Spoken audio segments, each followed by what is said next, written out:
So today we're going to be looking into the Jimmy Neutron double-length feature, Attack of the Twonkies. Now, there's been a lot of misinformation about these episodes versus their air times, and apparently this was in season 2, but I didn't cover it in my second retrospective. As far as the DVD's concerned, this is the first episode of season 3.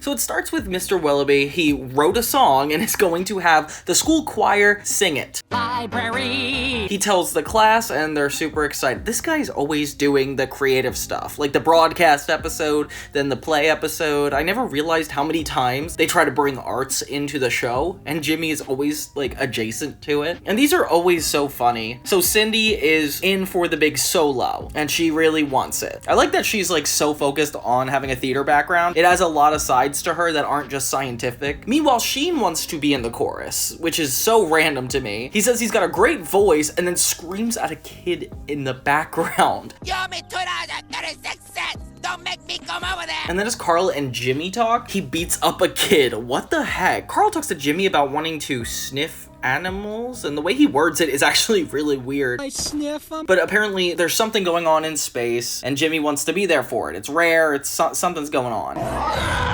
So he goes to space. Meanwhile, Hugh is about to go to the grocery store and wants a ride from his son. I don't know if I ever trust my 5th grade son to drop me off at the grocery store. Anyway, he grabs on the rocket and is pretty much going along with Jimmy. Jimmy's like not worried that his dad is probably gonna die this way. He just keeps going and then eventually drops him off at the grocery store. He gets inspired by a dummy in the store, and I can already see where this B-plot is going.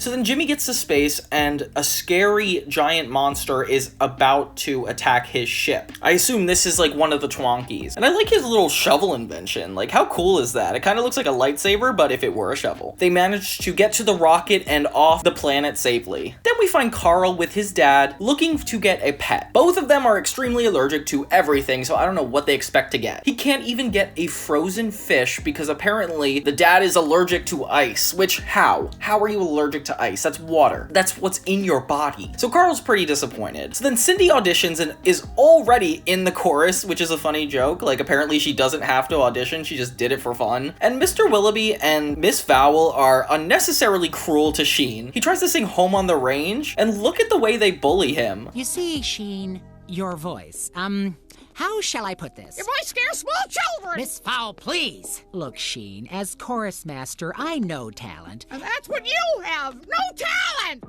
I love that he mentions he has an Ultralord support group here. Like, it's so funny. And we've set up a lot so far. So Hugh ends up coming home with, instead of groceries, a dummy. And Judy recognizes this as a really irresponsible thing to do, because it is. Hugh makes him talk and he's really funny, and I am excited for where this is about to go. Hey there, dollface. What do you say we ditch the dead wood and go make some trouble? Although, poor Mrs. Neutron. So Libby tries to get people into Greystar. What is she, like their manager? Like, it's just this band she listens to and she's promoting.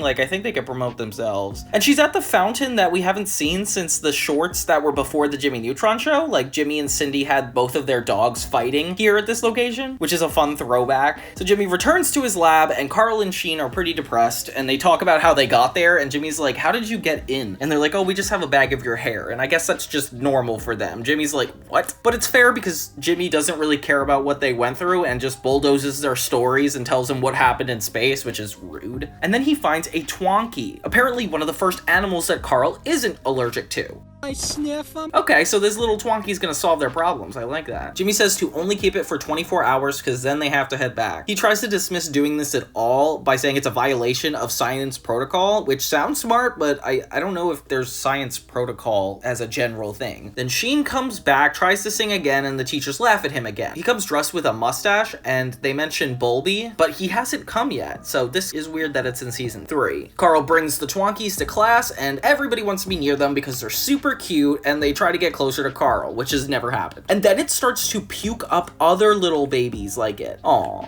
And Nick is like, I could use them to practice my hair products. Nick, that's animal testing. You can't do that. Everybody is a Twonkie, and they act like parents, which is really fun to see. Like, Cindy's like, oh, we're gonna get you into a good kindergarten, which is like, even if they were their pets, like, you can't treat them like a 2-year-old. And Sheen is still upset about the choir. I never realized how into it he was. Carl sings to the Twonkie, Bending and stretching. and it starts to mutate. It turns out singing triggers it. Oh no. Oh yeah, because the choir thing that's about to happen. Okay, this is about to be bad. Slowly, one by one, the Twonkies all turn crazy as everybody starts to sing. They complain to Jimmy, which it's not his fault. He actually warned all you guys about this and said you shouldn't have them. And Butch says, just as I was learning to love again, which is funny. So they have to shut down all music, with Libby saying, you can't stop the music. Sheen is still depressed, and turns out his singing doesn't affect his Twonkie because he's so bad at it. Oh my gosh, poor Sheen. I like the side of Sheen that's like insecure. Like, this is a lot of cool character dynamics that I never expected to have. Whenever I hear Sheen talk about his future, I think about Planet Sheen, which is almost like a traumatic event, because I'm like, wow, this kid doesn't really have a future because he ends up in space for so long. Except summer school.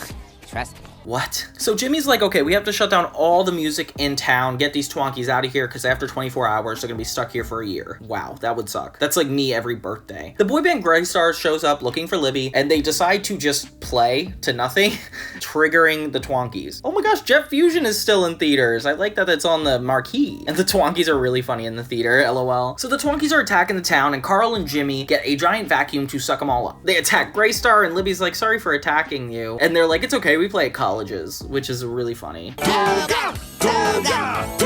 So as Grey Star plays, they think it's all over and it's a little celebration event, but it turns out a Twonkie the size of the one earlier in the episode attacks Jimmy and everybody. Turns out it's not over. Oh, gosh. So Sheen comes back, and turns out he didn't know any of this was going on, and he's been singing all day, so there's no way the Twonkies get upset by singing. Sheen's so bad at singing, it's almost anti-singing. Ultralord, Ultralord, fighting crime with his ultra sword. And he named his Twonkie Liver Snap, which is so weird. So they use Sheen's singing as a weapon to fully take down the Twonkies. He refers to the dummy as Jimmy's brother. Like, did the dummy even matter in it? Oh, it ends up being needed for the rocket. Okay, cool. It's relevant. In the end, Grey Star even comes back and says, we beat him! And Carl's like, you didn't do anything, which is so funny. Then we finally get the final performance at the library, and Sheen gets his solo, although we can't hear it. And Cindy's solo is canceled. Wow, how is that a happy ending? Bombastic side-eye.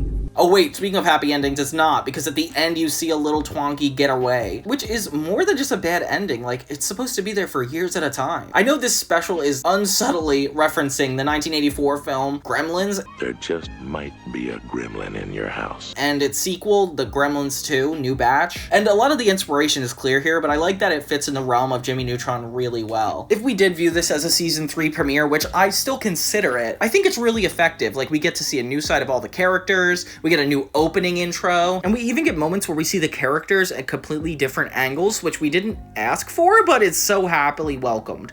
I think that's why this show gets appraised for its characters. They are so dynamic, and you learn about them every time they speak, which is like a very theatrical trope. Like, they say on theater shows, every line is insight into a character, and this is definitely what they're doing here. To believe that the people who made Jimmy Neutron, like this little studio in Texas, Hi, I'm Paul. put so much effort into this and made it just as good as the other shows on Nickelodeon is astounding to me. Jimmy Neutron is still continuing to be one of my favorite Nicktoons, and I feel like I only appreciate it more as time goes on. But what did you guys think? Did you like this special, or did you think it wasn't as good as like Win, Lose, Kaboom or Jet Fusion? I would love to know down in the comments. What's your favorite Jimmy Neutron episode? And until next time, everybody, this is Johnny 2000 signing off.